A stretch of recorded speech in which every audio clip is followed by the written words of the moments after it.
So most times whenever I'm prepping for an episode, usually it starts off of like a particular question. And most times it's something that I've heard or something that I've read or just something that just makes me sort of be like, is that really though?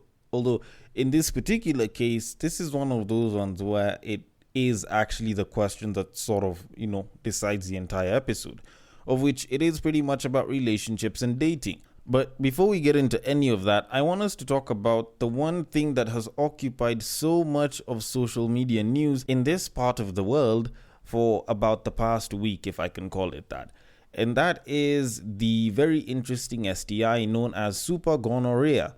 Like, that shit almost sounds like a superhero because there's super before it, but apparently there's nothing good about it. Like, it's a little bit weird to kind of think about it. I've never heard of a villain whose name started with super. But anyways, that one's kind of besides the point. Now, the interesting thing is guys have been talking about it quite a bit, and there's a lot of conspiracy theories about it. And some people have spoken about how if you were vaccinated from COVID, then you have a higher chance of getting it versus if you weren't vaccinated. And apparently this shit was being spoken about like in 2020 and shit, and people are losing their minds about it. So I did a bit of research and I actually saw that the earliest news report that was there online about a form of super gonorrhea was back in like 2018. And apparently, like, even the talks of super gonorrhea outside of Kenya were as recent as 2022. So I don't really know if it's something that's been caused by Kenyans, even though I'm about to blame them for this shit. But here's the thing. Like, I can get that it was gotten from a bunch of hoes, and that would probably mean that, the problem is the prostitutes and blah, blah, blah. They bang everyone. But I feel like as Kenyans and more so as Nairobians, we need to have a conversation about being safe and actually ensuring that the other person is safe. Because here's the thing. Like, at least for the prostitutes, they went and they got tested. Like, that one makes a lot more sense. The problem is, there is a fuck ton of people out here that know that they have something, that know that they have some sort of infection or disease, but they won't say jack shit about it. They'll just end up banging. Yes, sometimes people might feel a little bit remorseful and really plead with you to use a condom, but I know it, especially for us as guys. Like, I know how good it feels to bang a shorty raw, and I know how enjoyable that shit is. So putting on a condom kills like, I don't know, maybe 50% of the pleasure to a certain degree for some guys. And maybe that means that, you'll probably always try and negotiate for you to not use a condom.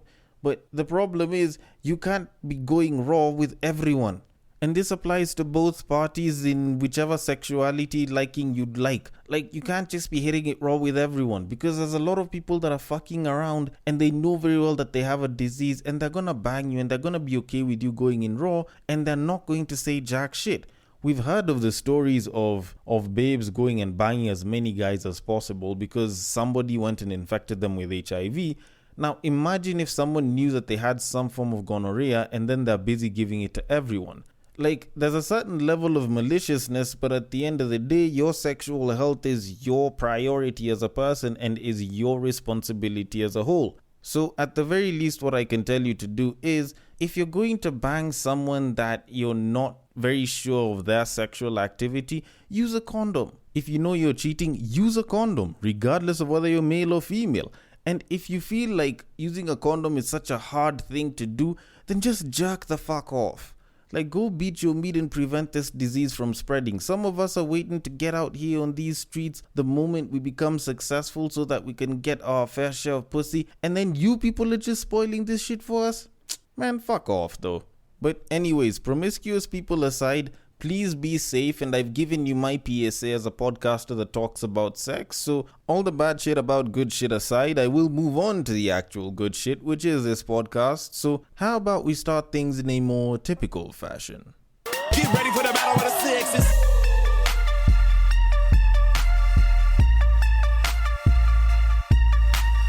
Welcome to Breakdown on West Side, your number one breakdown podcast, coming to you from Nairobi, Kenya.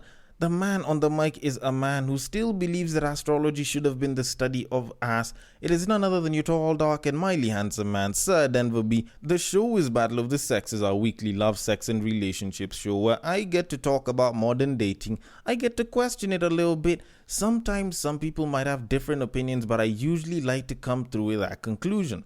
And if you agree with it, if you disagree with it, if you just want to give feedback, or if you want to say hi, then the place to do it at is at Breaktime on Westside on IG and on Facebook if you are on any of those apps. On Twitter, you can slide into my personal DMs, which is at Bagaka the D. If you want to suggest tweets that you'd like me to discuss on Tweet Street, which is the Friday show, then you can also send them through there. The DM's always open. I don't discriminate. And by all means, I would be happy to listen to some of your feedback as well. Now, I do have quite the episode loading, and I do want to get into our main topic of today, which does relate to modern dating in its current state. But before I get to that, I want to play a clip from the Fresh and Fit podcast, because this is a clip that I feel should be played just to sort of highlight some of the dumb shit that people usually say on the internet.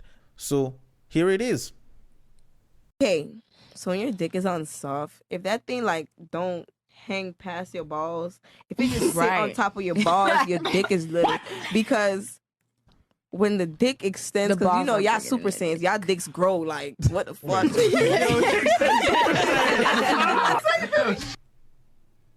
Okay, so there's something that I once said in an episode in relation to lesbians and sex, which I feel would probably be the most suited sort of bring up right now, considering the context of what's being talked about here.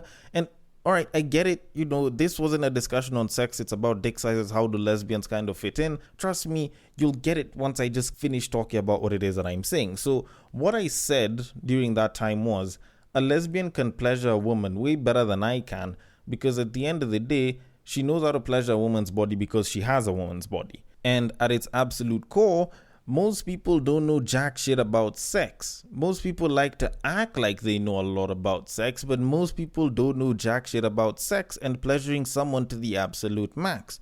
Now, when I said that in relation to people and giving pleasure. Now, I'm going to take that same exact thing and bring it to dick. Now, when I listen to a babe talking about how a guy's penis being, sitting above his balls and the balls being visible as a sign of a small dick, I know very well that this woman doesn't know shit about dick.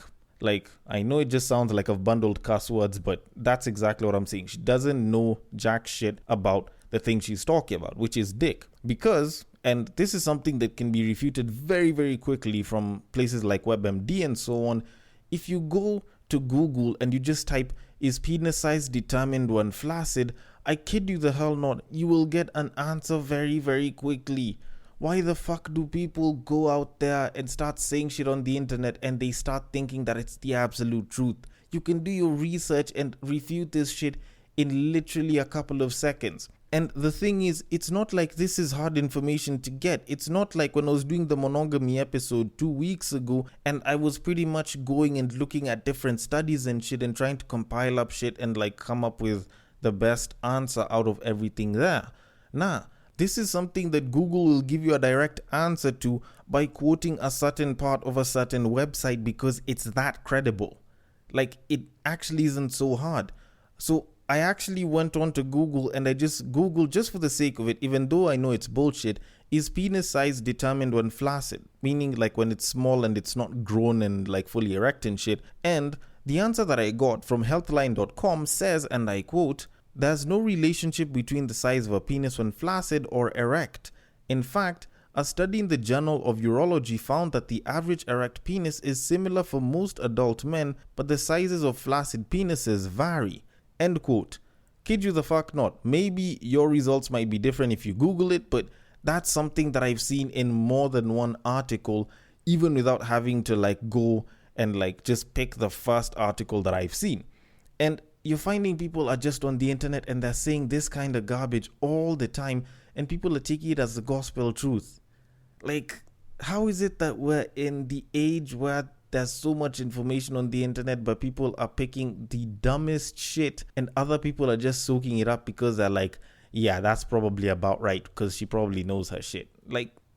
Come on, bruh. Please, just do your research and go and just try and find some shit out. Don't just listen to people that are bro-sciencing their way through this and assume that whatever it is that they're saying is the credible truth just because they're on a public platform. Please. As a podcaster and content creator busy speaking to my listeners and to my audience, please, I implore you, go and do research on whatever it is that you hear. Then try and make some decisions for yourself. and stop listening to such unsubstantiated bullshit from basic ass people. But anyways, maybe she didn't know shit, or maybe she didn't have access to the internet where she's from, even though she has access to IG. All that said and done, I will leave it at that and I will move it on because I feel like that one is already done and dusted, to our main topic of today.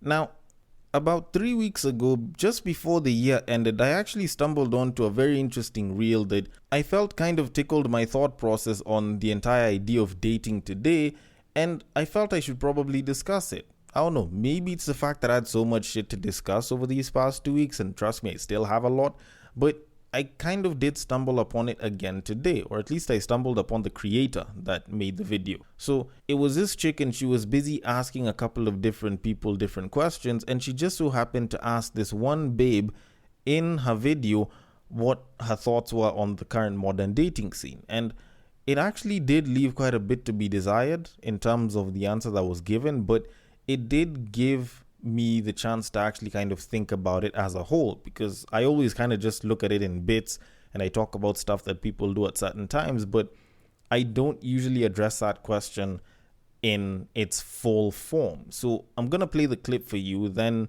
I'll kind of go into what it is that I think about it. So here it is. What do you think the biggest issue with modern dating is? I think like men think the grass is always greener. They always think they can like get something better, whereas I feel like women don't have that. Like we've never had that opinion about men. So I think it's just making the dating game harder for women. Yeah. So interesting outlook on the entire thing. I don't entirely agree with the answer, and I'll get into that, but as a content creator who has pretty much been looking into the topic of love, sex, and relationships for a couple of years, I've never actually sat down to, just look at the entire modern dating culture and market that is there right now, because I've sort of always looked at certain bits of it. The practices that the babes have had in terms of dating and sex and being single, or the practices that the dudes will have in terms of dating or in sex, or when they're single or when they're married and shit. Or I'll probably be looking at the sexual market, or how the current dating market might be because of the sexual market. Like, I've pretty much just always looked at it in bits, but never as like one entire total thing. And of course, I do recognize that the dating scene is going to be different from place to place. Like, I don't expect that the Miami dating scene is going to be the same as the one in Mombasa, or that the one in Kampala is going to be the same one as the one in Nairobi. But because a lot of people have consumed nearly the same content or roughly similar content, then you might find a couple of similarities here and there. Although, all that said and done, I will only speak for Nairobi because it's the Nairobi dating culture that I know best. It's the one that I've experienced. It's the one that I've seen and heard and been a part of. So first of all, let me get into exactly what this babe said about, men seeing as though the grass is always green on the other side. First of all, that's bullshit. Guys will go for the best option that's available in front of them at that point in time. Like, it's never, oh, I could get this and this or that and that if I'm in like this and this place. No, it's usually, this is the babe that I want to be with right now in this current environment that I'm in. Which is why, in as much as guys might be pining for the finest babe in South Africa or in Ghana, like, at the end of the day, dudes are still gonna choose to date the babe that's there with them. It's not about, oh, there's greener pastures out there. It's literally just, do I want to be with this person because she ticks the most boxes, or am I willing to stay single? That one's probably the easiest to just kind of decipher, because that's not how guys function. I tend to think more babes actually function like that, because there's a lot more babes that'll settle, because a lot of the times the guys that they want to be with don't want to date them, and the ones that they don't want are the ones that are willing to go above and beyond. Also, a lot of times, whenever it comes to, choosing to go for some sort of long-term partnership, a lot of women will always feel like they didn't get the best available guy because probably didn't want to commit, but they ended up with a guy that offered the most security and stability. And that also does kind of contribute to them feeling like they're actually settled. Although, her opinions said and dusted and all, why does the modern dating culture in Nairobi suck so much? Because I'll be particularly honest, a lot of Nairobi babes and a lot of Nairobi guys will always talk about how it's a toxic scene, or how Nairobi is a big bedroom, or the amount of cheating is too much, or, it's shit, it's full of shit people, and people have trauma, and people have unresolved blah, blah, blah. Like, there's all manner of things that people have said about the Nairobi dating culture that is just bad. And the question is, why does it suck so much? Now, I actually sat and I thought about this for a little bit of a while, and I sort of tried to just come up with a couple of reasons why I think it is that way. And I sort of condensed them to about 4. And the first one is people overvalue themselves. The second one is people undervalue themselves. I'll kind of get into why both of those work. The third one is people think infidelity is okay, or more people think that infidelity is okay. And the fourth one is that there's too many people saying all of the wrong things about dating, and people are following that shit. Now, of course, I wouldn't be pulling a lot of that shit out of my ass, not unless if I actually had some sort of a good explanation behind all of them. So, first of all, people overvaluing themselves. Honestly, I feel like too many people have pretty much gotten engrossed and pretty much gotten sucked into this whole thing of them being the prize, like the whole men are the prize or women are the prize. And they've gotten so sucked into this whole lifestyle and thought process that they don't see themselves as anything less than what they think they are. Because there's babes that are 3s and 4s and 2s that think that they're 10s, and they expect that they're going to be treated like 10s by every single person. There's guys that believe that they're the prize and babes should be bending over to their will. And because one side is expecting so much and the other side is expecting so much, you find that there's an impasse and people end up not treating each other right, and relationships don't end up lasting long if they ever go into actually becoming a relationship. And eventually all of that just culminates in people talking about how toxic the dating scene is in Nairobi, which makes a fuck ton of sense. Some people aren't worth the shit that they talk. When a guy is busy saying that, he's the prize and women should be submissive and, you should be doing this for me and you should be doing that for me, and you're not really, living up to your end of the bargain, and you can't even honor a simple commitment, then you're clearly overvaluing your contribution to the entire thing. When a baby's like, I can do no wrong, or she believes that she can do no wrong, if there's anything that's the issue, it's the guy's fault, then she's probably overvaluing her contribution as a human being, and sort of summing it up to make it seem like she's actually like maybe 1 or 2 steps below being a goddess, which isn't usually the case for too many people. Like hell, even people who've gone through good breakups where people have just parted their own ways admit that they were wrong, even though the other person might have been toxic towards them. But anyways, that is the reason why I believe that people overvalue themselves. And secondly, people undervalue themselves. There's a lot of people that are in very toxic relationships and they stick there because they believe that the dude that they're with treats them right. So, it's a trade and it's a compromise and shit, even though they're being treated ridiculously badly. There's a lot of guys that are in relationships with babes that treat them like shit because they thought or they think that they can never get a babe like that one again, that's that fine and that can give them that level of status. There's guys that will pretty much be willing to do it all just to get some pussy, and there's some women that will pretty much be screwing with a guy that will not date them simply because they wish that if they give him that pussy and they throw it back that well, that they'll eventually make this guy think about it afterwards and be like, damn, like this shorty threw that pussy back so well and she's so nice to me. Damn, like I think I should date her. Like shit, like I could probably even marry the babe and shit. Of which, the truth of it is, especially with the kind of pussy that's flying around nowadays, like that shit's probably not going to happen like that. I'm not saying it, like that's just the current reality. With the way people are giving it up nowadays, I don't think there's gonna be a dude that's gonna be sitting back thinking that at some point after getting some level of pussy from you, he'll actually change and be like, you know what, I think I'm gonna wife this babe. I don't think there's a man who lacks post-nut clarity enough to actually think that. Now, the third reason is people, or should I say more people, think that infidelity is okay. And I've spoken about this before, and I've spoken about how the radio show, the most popular radio show in Nairobi is actually Maina and Kingangi in the Morning. And these guys talk about relationships and sex, and they've been doing this for over a decade. Actually, as far back as I've been listening to radio, these guys have spoken about sex all the way back, like early 2000s type shit, like over 15 years, probably 16, 17, 18, maybe even 20 years ago. these guys were busy talking about this shit. And infidelity is something that's been spoken about quite a while. Even when I started becoming more of a dedicated listener in the 2010s and shit, they were still talking about this. And it got to a point where it sounded so normal for people that it actually didn't seem like it was that big of a problem, especially on the guy's side.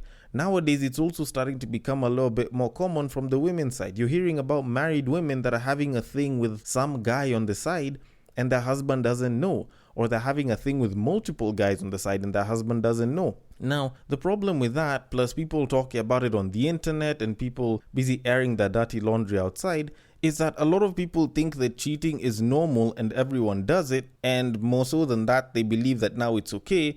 But beyond that, there's definitely going to be more people cheating because they believe that other people do it, so they probably could do it or should do it as long as they don't get caught. Now, of course, I don't think you can really go out and do a study of if they didn't hear about it, would they have done it, or the fact that they do hear it means that they do it a lot more. But at the end of the day, the fact that there's more people talking about it means that it's becoming more normalized. The more normalized it becomes, the more people will engage in it and feel like it's a natural act of some sort, or it's a common habit that everyone engages in, which sort of justifies it to some people who like to follow the crowd. Then last but definitely not least, the fourth reason why modern dating sucks today is the fact that there's too many people saying all the wrong things about dating, and people are gobbling all of that shit up and following it almost to a T.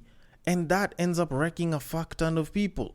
People are talking about how they're all bad bitches now, and suddenly you're finding babes who are like, oh, you know what, I don't need a man, I can be a bad bitch. Or they now want to start controlling their man a certain kind of way, or they believe that if your man doesn't treat you like this, then you probably shouldn't be with him. Or they'll talk about how your man has to treat you in a certain kind of way, otherwise he doesn't love you, which isn't entirely the case. The same thing happens on the guy side. They're like, oh, your woman should be submissive to this level. If not, then you should drop the bitch. Or if she questions you, you should drop the bitch. Or you should only go for these certain kinds of women. You should go for women of these kinds of ages. You should avoid women who are above this age because they've hit the wall and they're no longer desirable and blah, blah, blah.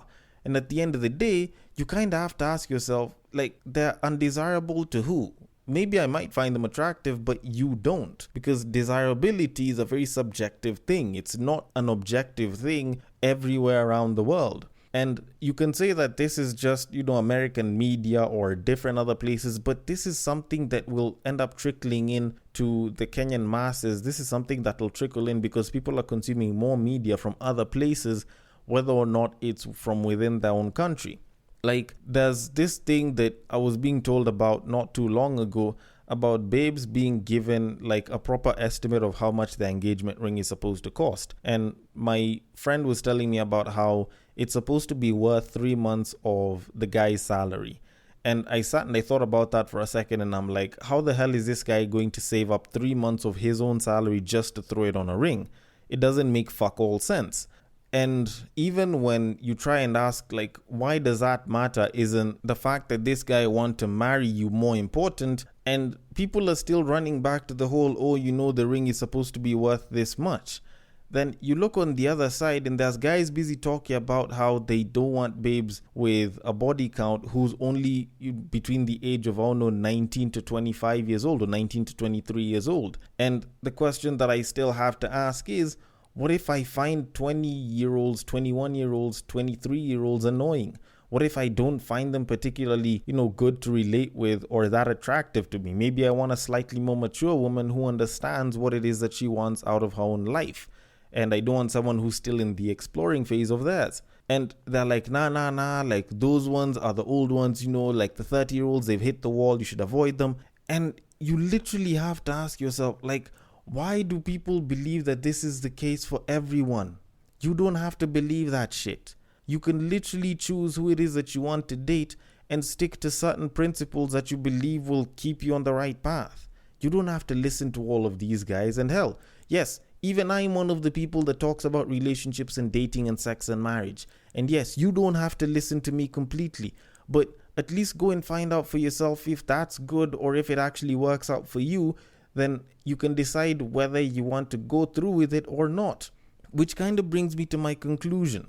The most unfortunate part about all of this is that there's a lot of great people, there's a lot of great women and men that are very, very open to dating, that are going to be very good partners, good boyfriends, good girlfriends, whether you're straight, gay, bi, it doesn't matter. Like, they're going to be very good partners, but they end up missing out and they end up being lost in all of this fog because the dating culture has been dominated by loud people that talk a lot of shit, can barely back that shit up, and expect you to live by the same exact shits that they do just because they believe in them. Which I don't think is the case, which is why I can say, even as someone that talks about this, even though I may try to be balanced and I may try to speak for the men and what it is that we go through, you don't have to listen to what it is that I say. You don't have to follow whatever it is that I tell you. At the end of the day, I just want you to make a good decision for you, and I want you to know that there's great people out there. You just have to do a little bit of searching and try and avoid a couple of ain't shit people. Be they ain't shit niggas or ain't shit bitches. And normally I hope that I'm wrong about whatever it is that I spoke about, but in this particular case, I'm willing to hope that I'm not. But either way, I want your thoughts on this. The DMs are open on Facebook, on IG. It is at Breaktime on Westside on Twitter. It is at Bagaka the D. Thank you so much for listening all the way till the end, and I will catch you guys on the next break.